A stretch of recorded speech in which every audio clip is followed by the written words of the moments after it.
Ganito pala yung showbiz. So, parang business talaga siya. It's not about what you feel. It's not about what's the situation. It's about business. Mula PBB House hanggang Miss Universe stage, nasa kanya na ang lahat. Pero hindi lahat ng may lahat ay masaya.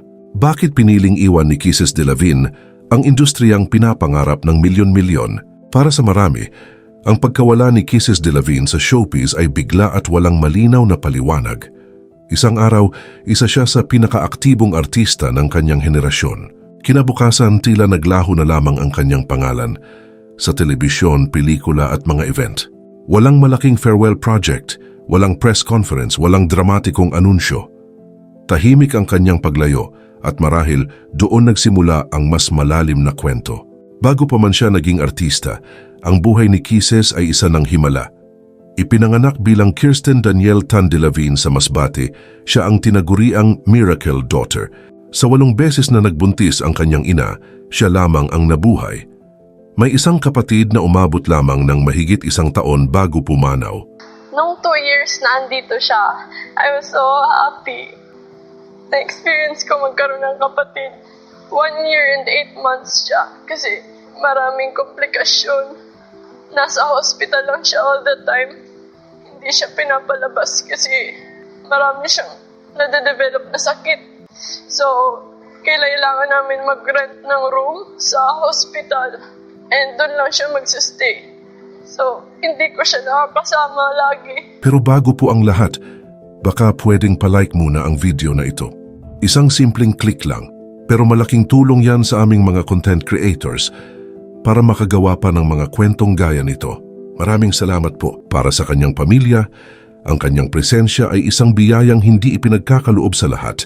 6 na taong gulang pa lamang siya nang tamaan ng viral encephalitis, isang sakit na nagdudulot ng pamamaga ng utak. Nakoma siya at ayon sa mga doktor, 5% lamang ang tsansa niyang mabuhay. Inihanda na ng marami ang sarili sa pinakamasamang mangyayari. Ngunit muli lumaban si Kisses. Nagising siya mula sa coma na walang brain damage at walang permanenteng komplikasyon. Mula noon, malinaw na ang kanyang buhay ay hindi basta ordinaryo. Lumaki si Kisses sa isang pamilyang may kaya. I'm very lucky, even though I'm the only child, because we don't have problems. I'm very blessed. Financially, we're very, very stable. In Masbate, we have a trading business and an upcoming hotel. May mga negosyo ang kanyang mga magulang at pinalaki siyang protektado, disiplinado at tahimik. Hindi siya pinalaking agresibo o palaban. At marahil, ang mismong ugaling ito ang naging dahilan kung bakit naging mahirap para sa kanya ang mundong kalaunan niyang papasukin. Year 2016 nang pumasok siya sa Pinoy Big Brother, Lucky 7, isa lamang siyang probinsyanang dalaga na nag-audition matapos makita ang anunsyo online. Gusto mo maging artista? Opo. Direk, wala pa akong hindi kakayanin basta pagtsatsagaan ko. Very good attitude. Kisses, I'm impressed. Sa attitude ng ganyan, Diyos ko magsasucceed ka sa buhay mo. Sa loob ng bahay ni Kuya, agad siyang minahal ng publiko. Mahinhin, disente, at walang bahid ng iskandalo. Umabot siya sa Big 4 at nagtapos bilang second big placer. Pwede po, 10 seconds lang po talaga. Pwede po mag-mouthwash. Papayagan kita, pero hindi mo muna maaaring sabihin kahit Yes po, kanino. Kuya. Doon tuluyang nabuksan ang pinto ng showbiz para sa kanya. Paglabas niya ng PBB House, halos walang pahinga ang kanyang karera. Sunod-sunod ang proyekto, pelikula, teleserye, live performances, album at sold-out concerts. Sa mata ng publiko, parang panaginip ang lahat. Pero sa likod ng kamera, ibang mundo ang umiiral. Sa showbiz, walang konsepto ng regular na oras ng trabaho. May taping na nagsisimula ng madaling araw at natatapos kinabukasan. May araw na walang tulog, may gabing diretso ang biyahe mula set papunta sa event. Kahit may sakit, kahit pagod, kailangang ngumiti dahil kapag nagreklamo ka, may nakaabang na mas handang pumalit. Sa industriyang ito, ang katawan at emosyon ay puhunan. Ang bawat galaw, kilos at salita ay minamasdan. Isang maling sagot sa interview, isang ekspresyon na mali ang interpretasyon, maaaring maging dahilan ng pambabatikos online. Hindi ka pwedeng maging tahimik, pero hindi ka rin pwedeng magsalita ng sobra. Lahat ay sinusukat, lahat ay hinuhusgahan. Mas lalong mahirap para sa isang taong hindi sanay sa intriga. Sa showbiz, hindi sapat ang pagiging mabait. Kailangan mong makisabay sa laro, sa chismis, sa branding, sa imaheng gustong ipakita ng iba para sa'yo. At kapag hindi ka swak sa kahon na ginawa nila, ikaw ang mahihirapan. Sa isang interview, inamin ni Kisses na nahirapan siyang tanggapin na ang showbiz ay isang negosyo. Minsan ang desisyon ay hindi base sa talento o emosyon, kundi sa kung ano ang mabenta. May mga proyektong tinatanggap para manatiling visible. May mga relasyon on-screen man o off-screen na kailangang panatilihin kahit hindi na komportable. Hindi nagtagal, nagsimulang lumabas ang mga issue. Una ang pagkawasak ng kanyang mga love team.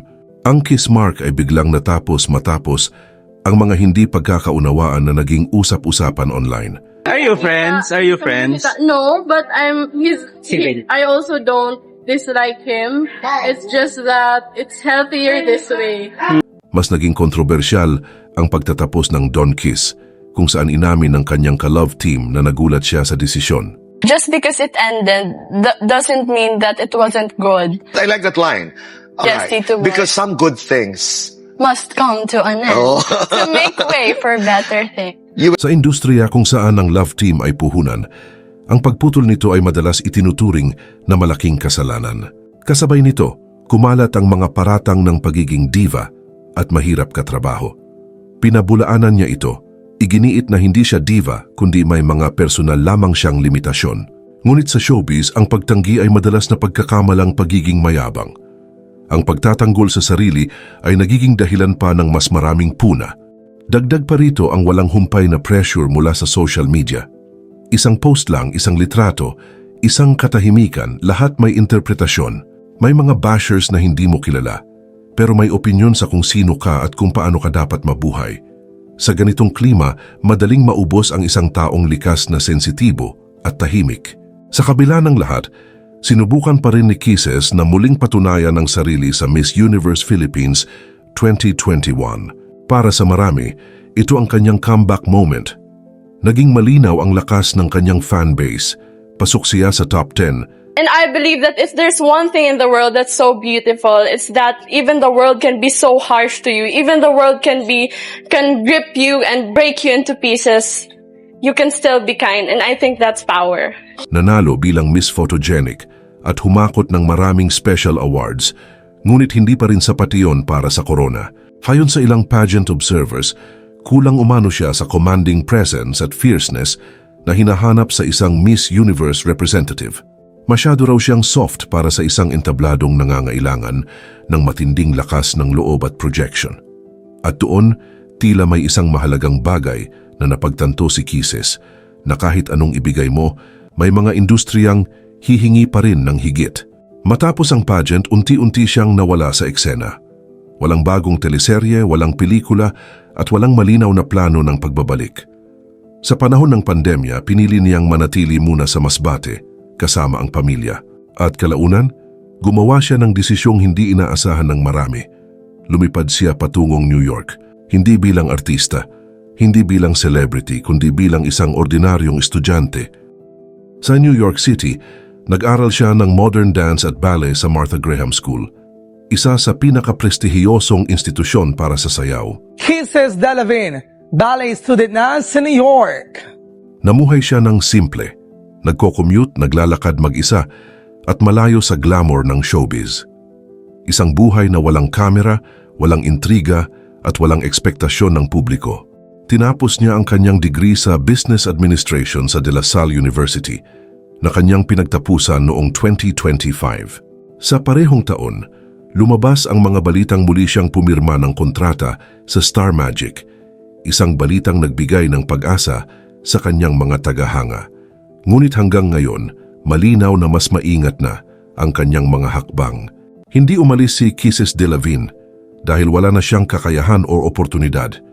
Umalis siya dahil pinili niyang unahin ang sarili sa isang industriyang bihirang magpahinga. Sa mundong kayang iparamdam sa iyo na hindi ka sapat kahit ibinigay mo na ang lahat, ang pag-alis ay hindi kahinaan, ito ay kaligtasan. At marahil sa mundong punong-puno ng mga taong handang isakripisyo ang sarili para sa kasikatan, Ang pinakamahirap at pinakamatapang na desisyon ay ang kusang pagtalikod dito.